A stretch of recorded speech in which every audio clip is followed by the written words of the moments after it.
భారతదేశానికి చెందిన గొప్ప తత్వవేత్త, ఆధ్యాత్మిక గురువు స్వామి వివేకానంద జీవిత చరిత్రను క్లుప్తంగా తెలుసుకుందాం.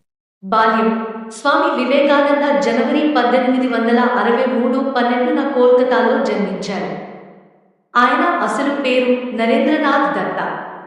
చిన్నతనం నుంచే ఆయన మేధావి.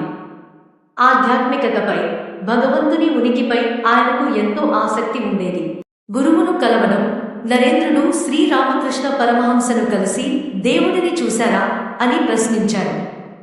దానికి రామకృష్ణుడు, నిన్ను నేను చూస్తున్నట్లుగానే దేవుడిని చూడగలను అని సమాధానమిచ్చాడు.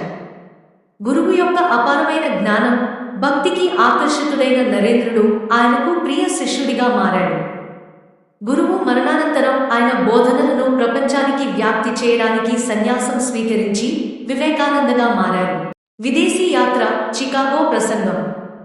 1893లో అమెరికాలోని చికాగోలో జరిగిన ప్రపంచ మత మహాసభలో world's parliament of religions Vivekananda పాల్గొన్నారు.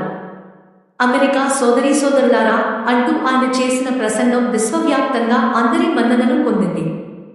ఈ సభ ద్వారా హిందూ మతం యొక్క గొప్పతనాన్ని, వేదాంత సారాన్ని ప్రపంచానికి చాటి చెప్పారు. బోధనలు. సేవ.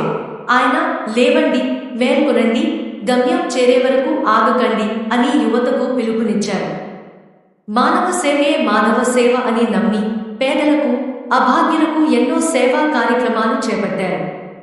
భారతదేశంలో రామకృష్ణ మఠం, రామకృష్ణ మిషన్లను స్థాపించారు.